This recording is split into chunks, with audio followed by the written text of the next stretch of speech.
Ni hao. Hola. Bonjour. Marhaban. Today, my mum is going to tell you about the 2 ways to stretch our hair so it's fuller and longer. Hope you enjoy it.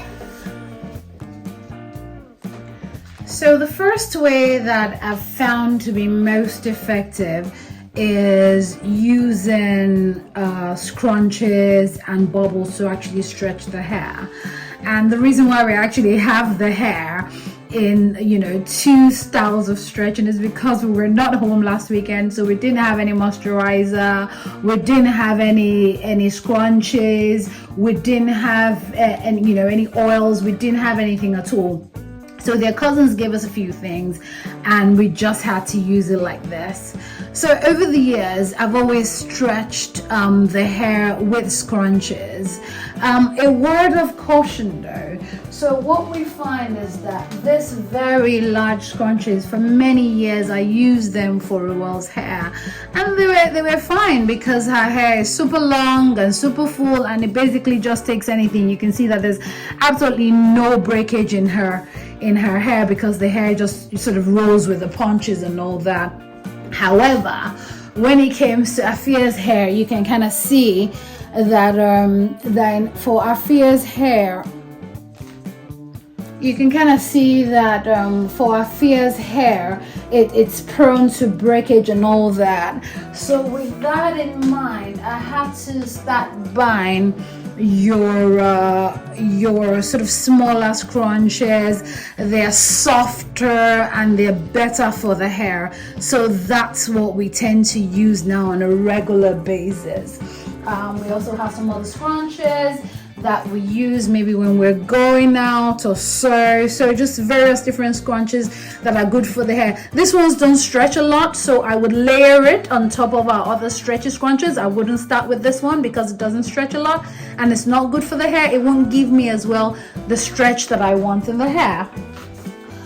So the second way, which we had to start with last weekend when we didn't have our scrunches, the second way is to start with your 3-strand plait. So you can see here that I've started with your 3-strand plait because I just didn't have enough scrunches. I had just a few and I used them in front so that the front is well stretched. So that's what I did. I started with your 3-strand plait and then I went into the twist. We would usually have twists, for various reasons. Twists are easy, twists hardly break the hair, and you can just see that that's what we did. I'll just move this back a little bit to show you the length of Ruel's hair. Ruel's hair goes all the way down her back. So bearing in mind that this was last weekend where we didn't have any brushes, we didn't have anything, and that's the kind of length we still managed to get from the hair.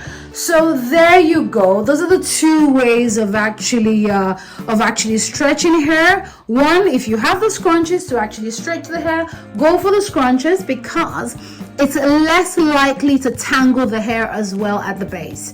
When I take this out now, you see that this is not tangled. However, when I take this one out, you're going to see that this is more tangled because I've had to use a 3-strand, and as well you can see that it's not as stretched as this one. This one is just not as straight because it sort of fits into the roots of the hair, while this one takes it away from the root of the hair.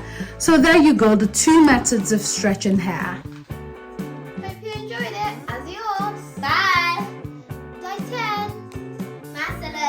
Au revoir.